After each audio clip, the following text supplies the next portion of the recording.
welcome to Widnes Rugby Chat episode 10, one with a bit of a difference this week. We're at the stadium. We're here to meet Louise Goodall, who's organised a Widnes supporters open meeting on Thursday at Parklands. I sat down with her just to chat to see what people can expect from there and what her aims are for the Supporters Trust. So I'm here with Louise. Louise, we've got a Widnes supporters meeting, open meeting on Thursday night at Parklands. Can you just tell us a bit more about that and what's planned? Right, basically, we're trying to get all the different. At the minute, we find there's a lot of different Widnes groups. You've got Vicky, you've got Lady Vikings, you've got Alan Ray's Supporters Club. Jeannie's bus, for example, as well, and we just want to try and get everybody together under the same umbrella, because we think that now is a perfect opportunity with new season, starting a new challenge in the championship, new owners on the horizon, new CEO as well eventually, and we just think it's a perfect opportunity to sort of like come together as a supporters group, one uniform supporters group, to actually approach whoever is in charge of the club eventually, and get that dialogue and engage with the club, which we've actually lacked in the last probably 2 to 3 years, really, with the current regime that was here. Yeah, I mean, is that what you see the objective of a supporters group being, just improving that relationship? There's no, I know previous groups have struggled because they've almost like demanded places on the board and stuff like that, and that's always broken things down. No, I think that's initially that's what we were aiming for, is just to have that sort of engagement and to try and improve the situation, open dialogue between supporters and the club, and try and get them to hear our voice really a little bit. I suppose overall, long term, it would be nice to have some kind of stake within the club. And I know from a supporters trust point of view, that's what the whole objective would be. But at the minute, I don't think we're in that position to even try and demand that. I think we just want to be able to show that we are united, we are professional, and we're not some militant group that's like sort of like banging on the door saying this is our club. But you've got to sort of listen to us as well, because I think half the problems that we've had over the last 2 to 3 years is the fact that we haven't been listened to, and we've been told what we've got to do.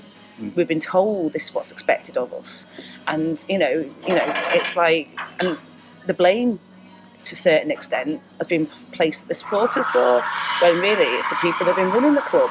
And it's that lack of communication that's really infuriated a lot of people, and a lot of people have turned away from it because of that. Yeah. We want to get those people back in. We want to try and get the club better, improve the situation, and basically take a little bit of ownership, but not straight away. Initially, it's just all about sort of opening communication channels. Because certainly, going back just over 10 years ago when the club went into administration, there was the supporters groups were a lot more organised, a lot more structured, and of course I think there was a lot of money raised at one point, to potentially help save the club before, the current regime bought it. Has that been, I guess you're right, and I completely agree with you that the supporters groups have sort of been marginalised quite a lot over the last 10 years, and I think the club, whoever might own the club or whatever the club might be, shouldn't underestimate the power that the supporters have in terms of even even things like fundraising.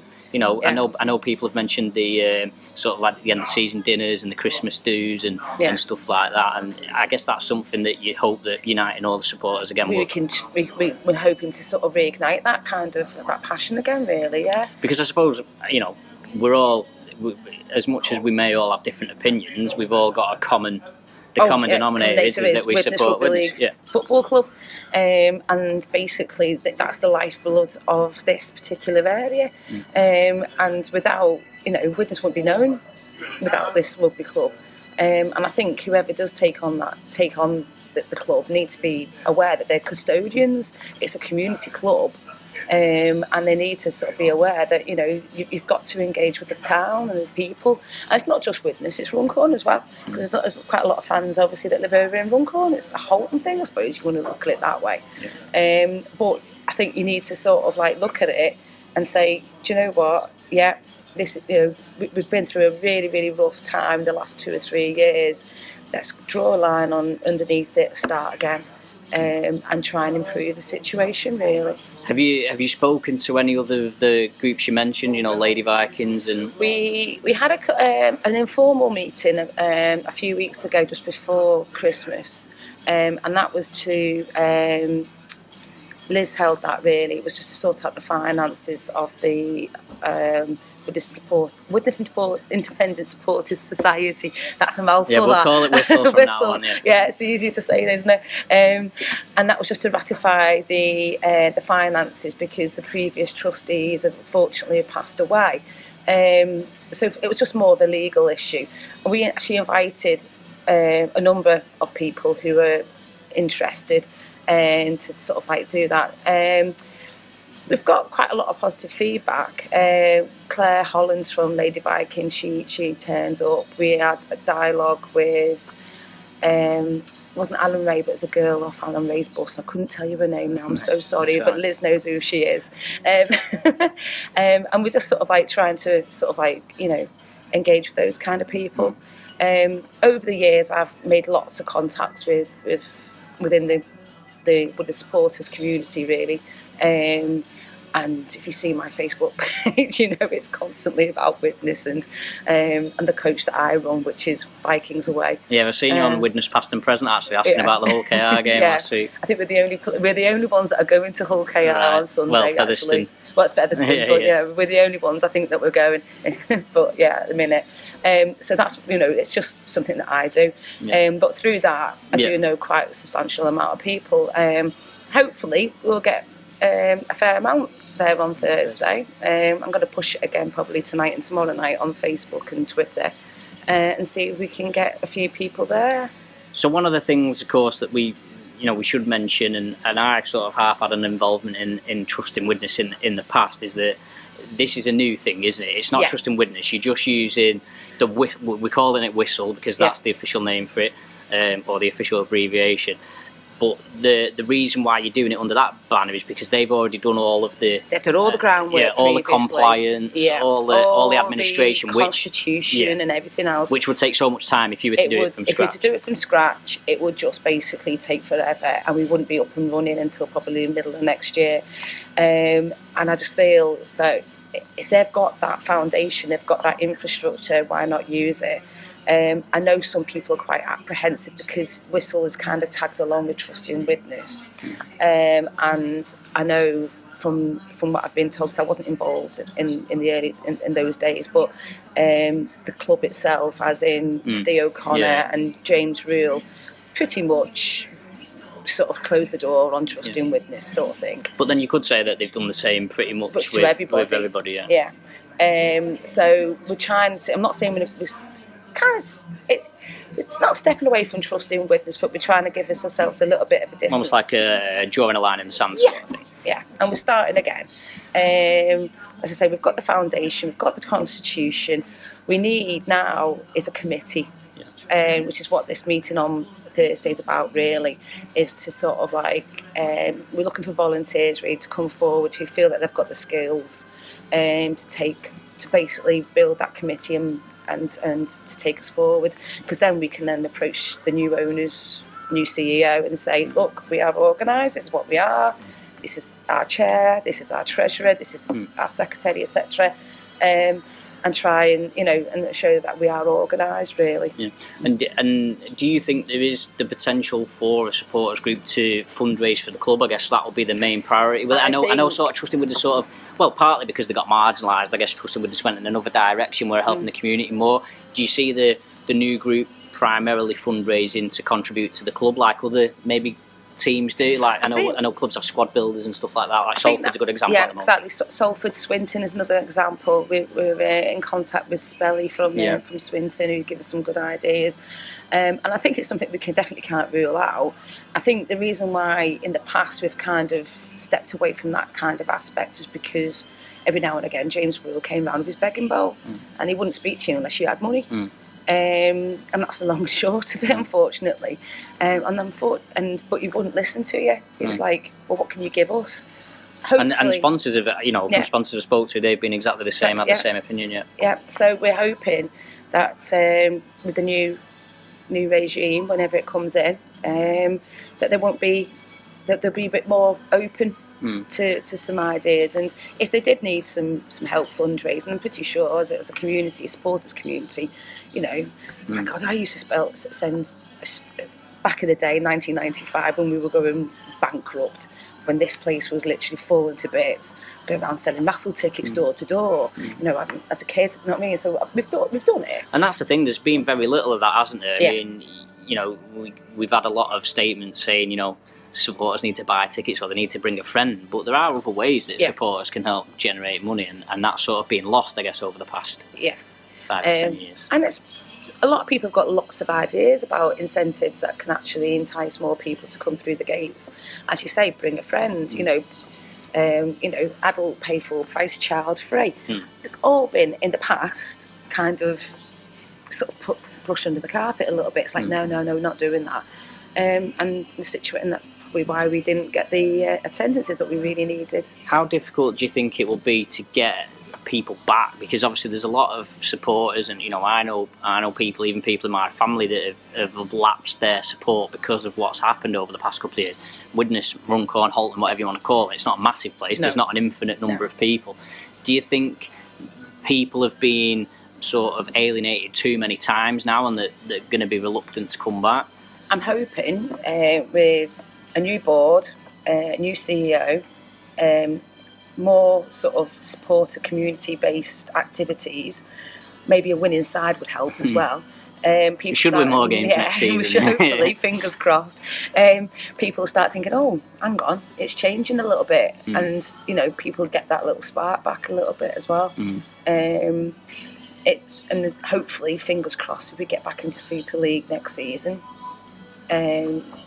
it might just give people the incentive to come back. Yeah, because we've seen with teams like Hull KR's a good example, where when they got relegated, they really mobilised their fan base, and their average attendances were really good in the Championship, and obviously that's helped them kick on in Super League, whereas for Widnes it's felt like it's been going it's gradually deteriorated because the fan base has been gradually alienated bit by bit, year by year. The Northwest Corner was a perfect example. Over the series of 2 to 3 years, that's non-existent now because of. And the flags used to look amazing on Sky and stuff, and that used to be brilliant. Yeah. And it did used to generate some kind of an atmosphere. Okay, don't get me wrong, you had a minority of idiots that were throwing ale, etc. You know what I mean? But that was our little part. I mean, bit of a cop sort of situation, really. And maybe, hopefully, possibly, that's something we can actually discuss with the new owners and the council, because I think the council had an involvement with that situation, and say, if we can police it in a better way, why can't we start that again? Improve the atmosphere, bring more kids along, and see where we go from there. Yeah, I mean, obviously one of the issues with the club in general, whoever takes it over, is of course we're always I know from my line of work is it's difficult to bring in revenue to a sports club, and it's very difficult to sustain it, and of course Widnes has generally been relatively sustainable under the current regime. Is there a worry that now that regime's almost been forced out, if you like, a little bit, is it a bit more pressure now on the club to generate revenue, the fans to get behind it a bit more, because it's they were running it sustainably, they've sort of been pushed out a little bit, and now it's you don't want to go bust. No, I don't think we need a sugar daddy, do we? You know what I mean? It'd be nice if somebody come in and just bankroll the whole situation, but I don't think that is actually the answer. Well, I agree. I mean, I completely agree. Like Salford, there's no point, because the money runs out at some point. And then you get people sort of walking away, and you're in a worse situation. You end up like Bradford, then, don't you? Yeah. No, I think, as I say, I think it's a community club, so I think I think that's the key point, really. Yeah, you need everyone who lives in the town to want to be part of the club and breathe. This is a good way of socialising and meeting people. I know plenty of people from watching Widnes, And it's things like back in the day, we used to have fun days on the car park and things like that, you know, face painting, just to engage families, etc. And then, you know, that never went any further. And then they tried to develop the family stand in the south stand, which, you know, majority of people sit in the north stand. But they're the little things that have gone wrong that hopefully, we think, with a bit of luck, we can actually point the new owners in the right direction and say that these things work. And it's not necessarily, like you say, it's not necessarily there's not one big plaster. It's like there's a lot of little things that you could improve that they might sound insignificant, but, you know, ultimately, they all add up to a bigger picture. Yeah, they all make, you know, a better run family environment, and you're going to get more people. I mean, they had the school kids incentive where they was going out giving kids free tickets in the schools. Something like that again would be brilliant, because if one of the kids go to, oh mum, I've got a free ticket, you know what I mean? Well, I mean, I must admit, that's how I got back into it. I didn't with rugby, but certainly with ice hockey randomly. When I was a kid in the 90s and ice hockey was big, and I got a free ticket to the ice hockey, went a few times, and then when I was an adult, started paying to go. So, you know, and I don't care about ice hockey particularly, but, you know, like, I care for it. What they've done this season with the season tickets has been a fantastic idea as well, with an adult paying, and you get your free juniors, which is to be fair, it's a decent idea. Well, I think back in the, I mean, like I say, back when we were in Super League first time, I was 14, 15 or something, and the season ticket was like 35 quid, and you got every game home and away. And it's like, well, that's brilliant, because you go, you know, your dad's more likely to take you to the away game if he knows he doesn't have to pay tenner for you to get in. Exactly. So, you know, it's all good stuff. So, just finish you off. If fans are just learning about the open meeting on Thursday night, 7 o'clock at Parklands, if people are only just hearing about it now, or they were maybe unsure about coming, you know, why should they come? Basically to have a voice in your club, really, and if you've got any, you know, we were just making it as open as possible to sort of like engage everybody in that group, and sort of like, you know, if you feel that you've got any skills that we could utilise, you know, we're going to need a lot of people with different skill sets, you know what I mean? So we're looking at restarting the committee, so we're going to need a chairperson, treasurer, secretary. We're looking at somebody who's very good at social media. We're going to need another committee members as well that have got, you know, that have got any bit. I'm not asking you to commit full time, obviously. It's not going to take, you know, and we've all got busy lives. One of the reasons why this has been back on the back burner, because we tried to get this going in June. Unfortunately, it was the wrong timing. I was trying to sort it out on my own, if I'm perfectly honest. Liz approached me and suggested that maybe we revitalise Whistle, and then unfortunately I had a family bereavement, and then Liz got sick, and it just fell away. And then we all fell out of love with Widnes because we got relegated, and everybody was well miffed anyway. But now we just feel like we've got that optimism again. So if anybody's got any sort of time and skills that you think you can actually, or any just to support. I was just going to say, you don't have to be part of the committee. You can come along and give your ideas, give your opinion, and help shape it. And help shape it, and you know, and give us some, you know, because it's going to take more than just 4 or 5 people. You'd be looking, we need a few hundred people to sort of like, we need a bigger membership. You need basically all the fans to get united, basically, because, you know, as much as we all have different opinions, and I know you mentioned the forum briefly before. I know that some people don't like the forum because people have got different opinions to theirs, but ultimately, like I say, we've all got a common, you know, we've all got one thing in common, regardless of what our opinion is, and that's what we all support Widnes, and that's what we want best for the club. And it's like, if we can all unite, we're a lot more powerful together than not. Absolutely. And I think we've got to re-emphasise that to whoever takes over the club, is that they just don't ignore us. You know what I mean? There were a couple of occasions last year where our voices did get heard, in probably in a negative way, you know, trying to get rid of Mr. Rule, and it worked eventually. But you know, but we don't poor want Dennis, to do that. I should say poor Dennis, and Dennis. But we want to be positive. I'm just looking, me personally, looking forward to next season, and a lot of people that I've spoken to over the last few months can't wait for next season. It's going to be as I say, clean slate, going to some amazing away grounds, back to old school kind of thing, and I think it's going to be an interesting sort of 10 months, really. Yeah, I certainly think the Gellin and Inu helped, didn't they? I think it'd have been a lot. The mood might have been a lot different if neither of them two had gone. But I'm finding a lot more optimism amongst the sporting community. Well, I suppose the longer it is since the last game, the more likely you are to forget what's actually happened. So, let's see what happens on Sunday when we play Hull KR. We come home from Featherstone, cold and miserable, and going, oh, here we go again. Yeah, that's it. Louise, thanks very much for your time, and we'll see you Thursday. Thank you very much.